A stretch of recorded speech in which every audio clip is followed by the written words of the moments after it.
तो चलिए दोस्तों शुरू करते हैं जनरल नॉलेज के मोस्ट इंपोर्टेंट क्वेश्चन के बारे में। हमारा पहला सवाल है, सीमेंट बालू एवं जल का मिश्रण क्या कहलाता है। पूछा गया है कि सीमेंट बालू एवं जल का जो मिश्रण है दोस्तों वह क्या कहलाता है, तो मोर्टार कहलाता है। ऑप्शन नंबर सी दोस्तों हमारे यहाँ पर राइट आंसर होगा। नेक्स्ट क्वेश्चन है, प्रतिध्वनि किसके कारण उत्पन्न होती है। प्रतिध्वनि किसके कारण उत्पन्न होती है, तो याद रखना प्रतिध्वनि परावर्तन के कारण उत्पन्न होती है। तो ऑप्शन नंबर बी दोस्तों हमारे यहाँ पर राइट आंसर होगा। नेक्स्ट क्वेश्चन है, निम्न में से सबसे हल्का पदार्थ कौन सा है। निम्न में से सबसे हल्का पदार्थ कौन सा है दोस्तों, तो यहाँ पर राइट आंसर होगा एरोजेल। याद रखना एरोजेल सबसे हल्का पदार्थ है। नेक्स्ट क्वेश्चन है, दाब बढ़ने से द्रव के क्वथनांक पर क्या प्रभाव पड़ता है। दाब बढ़ने से द्रव के क्वथनांक पर क्या प्रभाव पड़ता है दोस्तों, तो याद रखना द्रव का जो क्वथनांक है क्या होता है, बढ़ जाता है। ऑप्शन नंबर बी हमारा यहाँ पर राइट आंसर होगा। नेक्स्ट क्वेश्चन है, पृथ्वी के चुंबकीय ध्रुव पर नति कोण का मान कितना होता है। पृथ्वी के चुंबकीय ध्रुव पर नति कोण का मान कितना होता है दोस्तों, तो 90 डिग्री होता है। तो ऑप्शन नंबर डी है हमारा यहाँ पर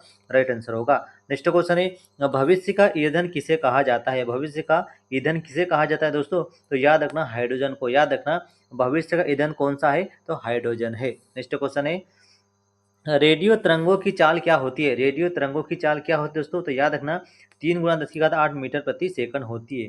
3 × 10⁸ मीटर प्रति सेकंड किसकी चाल होती है दोस्तों, तो रेडियो तरंगों की चाल होती है। किसका मिश्र धातु होता है। पूछा गया है कि सोल्डर किसका मिश्र धातु होता है, तो सीसा और टीन की मिश्र धातु होती है। तो ऑप्शन नंबर सी हमारा यहाँ पर राइट आंसर होगा। नेक्स्ट क्वेश्चन है, डिप्थीरिया किस अंग को प्रभावित करता है। डिप्थीरिया किस अंग को प्रभावित करता है दोस्तों, तो याद रखना श्वास नली को प्रभावित करता है। डिप्थीरिया किस अंग को प्रभावित करता है, तो श्वास नली को प्रभावित करता है। नेक्स्ट क्वेश्चन दोस्तों हमारे यहाँ पर प्रकाश तरंगे कैसी होती है। प्रकाश तरंगे जो होती है वह किस प्रकार की होती है, अनुप्रस्थ, अनुदैर्घ्य, स्थिर या यांत्रिक। याद रखना प्रकाश तरंगे अनुप्रस्थ तरंगे कहलाती है। तो ऑप्शन नंबर बी हमारे यहाँ पर दोस्तों राइट आंसर होगा। नेक्स्ट क्वेश्चन है, हवा का बुलबुला किस लेंस जैसा कार्य करता है। हवा का बुलबुला किस लेंस की भांति कार्य करता है, तो याद रखना अवतल लेंस की भांति कार्य करता है। तो ऑप्शन नंबर बी हमारा यहाँ पर दोस्तों राइट आंसर होगा। नेक्स्ट क्वेश्चन है, अम्लीय वर्षा के मुख्य घटक निम्न में से क्या है। तो अम्लीय वर्षा के जो दो घटक है SO2 और NO2। तो ऑप्शन नंबर बी हमारा यहाँ पर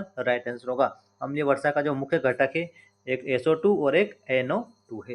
नेक्स्ट क्वेश्चन है, कपास के लिए उपयुक्त काली मिट्टी में किसकी मात्रा अधिकतम होती है। कपास के लिए उपयुक्त जो काली मिट्टी होती है उसमें किसकी अधिकता पाई जाती है, कैल्शियम, मैग्नीशियम, मांटोमोरिलोनाइट या फिर नाइट्रेट। तो याद रखना मांटमोरिलोनाइट। ऑप्शन नंबर सी हमारा यहाँ पर राइट आंसर होगा। नेक्स्ट क्वेश्चन है, पटाखा किस देश की मुद्रा है। पूछा गया कि पटाखा किस देश की मुद्रा है दोस्तों, नेपाल, मकाओ, भूटान या फिर थाईलैंड। तो याद रखना मकाओ देश की राजधानी क्या है, सॉरी पटाखा किस देश की मुद्रा है, तो पटाखा मकाओ देश की मुद्रा है। ठीक है ना, सॉरी जो पटाखा है दोस्तों पटाखा किस देश की मुद्रा है, तो मकाओ की है। ठीक है ना। नेक्स्ट क्वेश्चन है, हिमानियों से बनने वाली झील को क्या कहते हैं। हिमानियों से जो बनने वाली झील होती है उसे क्या कहते हैं दोस्तों, तो याद रखना हिमानी झील कहते हैं। हिमानियों से बनने वाली झील को क्या कहते हैं, हिमानी ही कहते हैं। नेक्स्ट क्वेश्चन है, सूरीनाम का पुराना नाम क्या है। पूछा गया कि सूरीनाम का पुराना नाम क्या है, तो याद रखना दोस्तों डच गुयाना। याद रखना सूरीनाम का पुराना नाम क्या है, तो डच गुयाना है। नेक्स्ट क्वेश्चन दोस्तों हमारे यहाँ पर मोस्ट इंपोर्टेंट क्वेश्चन है, हरिकेन चक्रवात का संबंध किस क्षेत्र से है। हरिकेन चक्रवात का जो संबंध है वह किस क्षेत्र से दोस्तों, तो याद रखना कैरिबियाई सागर से। याद रखना हरिकेन चक्रवात का संबंध किस क्षेत्र से, तो कैरिबियाई सागर से है। नेक्स्ट क्वेश्चन है, श्रीलंका के घास के मैदान को क्या कहा जाता है। श्रीलंका के घास के जो मैदान है उसे क्या कहते हैं दोस्तों, तो पटाना कहते हैं। याद रखना श्रीलंका के घास के मैदान को क्या कहते हैं, तो पटाना कहते हैं। नेक्स्ट क्वेश्चन है, गंगा की सबसे बड़ी सहायक नदी निम्न में से कौन सी है। गंगा की सबसे बड़ी सहायक नदी कौन सी है दोस्तों, तो याद रखना यमुना। याद रखना गंगा की सबसे बड़ी सहायक नदी कौन सी है, तो यमुना नदी है। नेक्स्ट क्वेश्चन है, कैलोरी किसकी इकाई है। कैलोरी किसकी इकाई है, बल, उष्मा, दाब या शक्ति। तो याद रखना दोस्तों कैलोरी किसकी इकाई है, तो उष्मा और ऊर्जा दोनों की इकाई क्या है, कैलोरी है। नेक्स्ट क्वेश्चन है, विद्युत चुंबक किसका बना होता है। विद्युत चुंबक किस पदार्थ का बना होता है, इस्पात, तांबा, मुलायम लोहा या फिर एल्यूमिनियम। तो याद रखना विद्युत चुंबक जो होता है दोस्तों वो मुलायम लोहे का बनाया जाता है। तो ऑप्शन नंबर सी दोस्तों हमारे यहाँ पर क्या होगा, राइट आंसर होगा।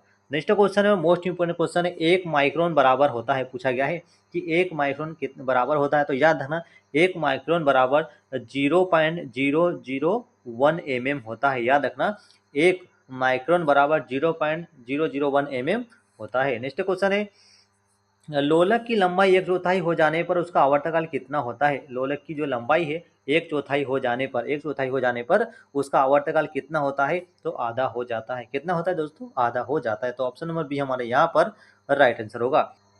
सीजीएस प्रणाली में बल की इकाई क्या है? पूछा गया है कि सीजीएस प्रणाली में बल की इकाई क्या है दोस्तों? तो याद रखना डाइन है, याद रखना। अगर नॉर्मल पूछा जाता है कि बल की इकाई क्या है, तो याद रखना दोस्तों बल की इकाई क्या है? न्यूटन है, अगर नॉर्मल पूछा जाता है। लेकिन एसआई मात्रक बल का न्यूटन है, लेकिन सीजीएस प्रणाली में बल का मात्रक डाइन है। तो ऑप्शन नंबर सी हमारा राइट आंसर होगा। नेक्स्ट क्वेश्चन है, एमकेएस प्रणाली में यंग के प्रत्यास्थता गुणांक की इकाई क्या है? एमकेएस प्रणाली में, कौन सी प्रणाली? एमकेएस प्रणाली में यंग के प्रत्यास्थता गुणांक की इकाई क्या है? तो याद रखना न्यूटन प्रति मीटर है। क्या है?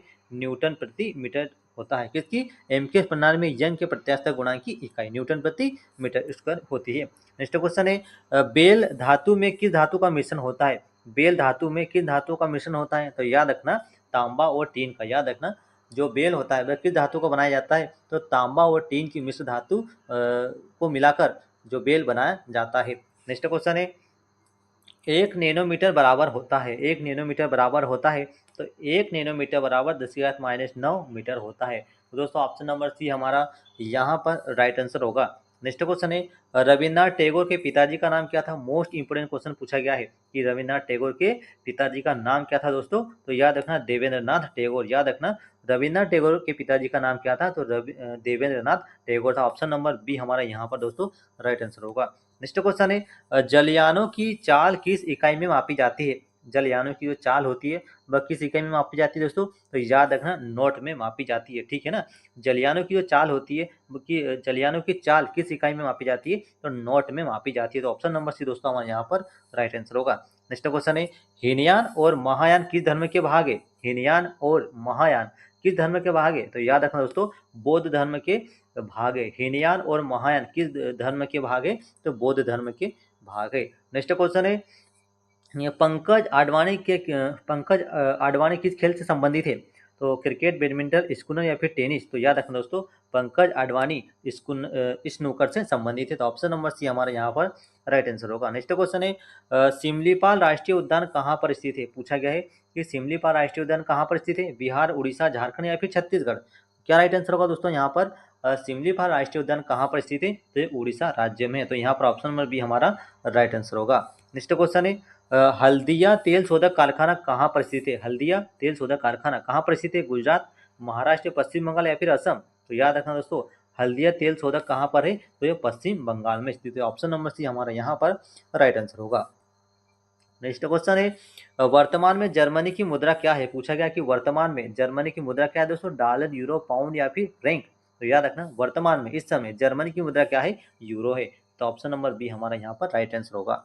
नेक्स्ट क्वेश्चन है, भारत का अंतिम वायसराय कौन था? भारत का अंतिम वायसराय कौन था दोस्तों? तो याद रखना भारत का अंतिम वायसराय लॉर्ड माउंटबेटन था। याद रखना भारत का अंतिम वायसराय कौन था? लॉर्ड माउंटबेटन था। नेक्स्ट क्वेश्चन है, राष्ट्रीय रक्षा अकादमी कहाँ पर स्थित है दोस्तों? राष्ट्रीय रक्षा अकादमी कहाँ पर स्थित है? देहरादून, खड़गवासला, भोपाल या फिर चेन्नई? तो याद रखना राष्ट्रीय रक्षा अकादमी कहाँ पर है? तो ये खड़गवासला में है। ऑप्शन नंबर बी हमारा दोस्तों यहाँ पर राइट आंसर होगा। नेक्स्ट क्वेश्चन है, चंद्रगुप्त द्वितीय को किस उपाधि से विभूषित किया गया? चंद्रगुप्त द्वितीय को किस उपाधि से विभूषित किया गया? तो याद रखना विक्रमादित्य की उपाधि से विभूषित किया गया। किसको? चंद्रगुप्त द्वितीय को। याद रखना तो हमारे यहाँ पर ऑप्शन नंबर सी दोस्तों राइट आंसर होगा। नेक्स्ट क्वेश्चन है, डूरंड रेखा किन देशों को विभाजित करती है? जो डूरंड रेखा है वह किन दो देशों को विभाजित करती है? भारत चीन, भारत पाकिस्तान, पाकिस्तान और अफगानिस्तान, चीन नेपाल?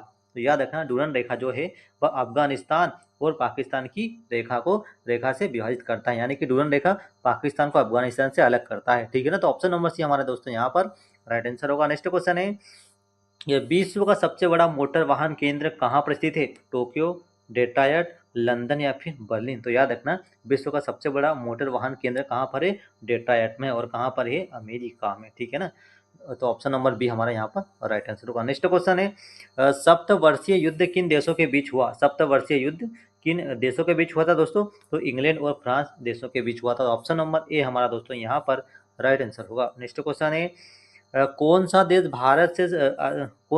भारत से सबसे अधिक आयात करता है? चीन, रूस, यूएस या फिर जापान? तो याद रखना भारत से सबसे अधिक आयात करता है कौन सा देश? तो यूएसए, अमेरिका। ठीक है ना, तो यहाँ पर right answer option number C. Next question है संसार का सबसे बड़ा डार्क नेटवर्क किस देश में है? चीन, अमेरिका, रूस या भारत? तो याद रखना संसार का सबसे बड़ा डार्क नेटवर्क कहाँ पर है? तो भारत में है। डाक सेवा कहाँ पर सबसे ज्यादा? भारत में। नेक्स्ट क्वेश्चन है मेरियाना गर्त कहाँ पर स्थित है? मेरियाना गर्त कहाँ पर स्थित है? अटलांटिक महासागर, हिंद महासागर, प्रशांत महासागर या फिर आर्कटिक महासागर? तो याद रखना मेरियाना गर्त कहाँ पर स्थित है? प्रशांत महासागर में स्थित है। कौन? मेरियाना गर्त। नेक्स्ट क्वेश्चन है टुंड्रा प्रदेश का मुख्य क्रियाकलाप क्या है? तो यहाँ पर याद रखना दोस्तों टुंड्रा प्रदेश का जो मुख्य क्रियाकलाप क्या है? तो शिकार करना है। तो ऑप्शन नंबर डी हमारे यहाँ पर दोस्तों राइट आंसर होगा। नेक्स्ट क्वेश्चन है डिफेंस सर्विस कॉलेज कहाँ पर स्थित है? डिफेंस सर्विस कॉलेज कहाँ पर स्थित दोस्तों? तो विलिंगटन में है। याद रखना ऑप्शन नंबर बी हमारा राइट आंसर होगा। डिफेंस सर्विस कॉलेज कहाँ पर है? तो विलिंगटन में स्थित है। नेक्स्ट क्वेश्चन है मूल कर्तव्यों को भारतीय संविधान में किसकी अनुशंसा पर जोड़ा गया? मूल कर्तव्यों को भारतीय संविधान में किसकी अनुशंसा पर जोड़ा गया? तो स्वर्ण समिति की अनुशंसा पर जोड़ा गया। ऑप्शन नंबर सी हमारा दोस्तों ये राइट आंसर होगा। नेक्स्ट क्वेश्चन है पूर्ण सूर्यग्रहण के समय कौन सा भाग दिखाई देता है? पूर्ण सूर्यग्रहण के समय कौन सा भाग दिखाई देता है? तो याद रखना कोरोना भाग दिखाई देता है। तो ऑप्शन नंबर सी हमारा यहाँ पर राइट आंसर होगा। नेक्स्ट क्वेश्चन है प्रथम ज्ञानपीठ पुरस्कार किसे प्राप्त हुआ था दोस्तों? तो याद रखना जी शंकर कुरूप को। याद रखना प्रथम ज्ञानपीठ पुरस्कार जी शंकर कुरूप को प्राप्त हुआ था। नेक्स्ट क्वेश्चन है लिग्नाइट को क्या कहा जाता है? पूछा गया कि लिग्नाइट को क्या कहा जाता है दोस्तों? तो याद रखना लिग्नाइट को भूरा कोयला कहा जाता है। तो ऑप्शन नंबर सी दोस्तों हमारे यहाँ पर क्या होगा? राइट आंसर होगा। नेक्स्ट क्वेश्चन है जैव विकास का सिद्धांत किसने दिया था? जैव विकास का सिद्धांत सर्वप्रथम किसने दिया था? तो याद रखना लेमार्क ने दिया था। तो ऑप्शन नंबर सी दोस्तों हमारा यहाँ पर राइट आंसर होगा।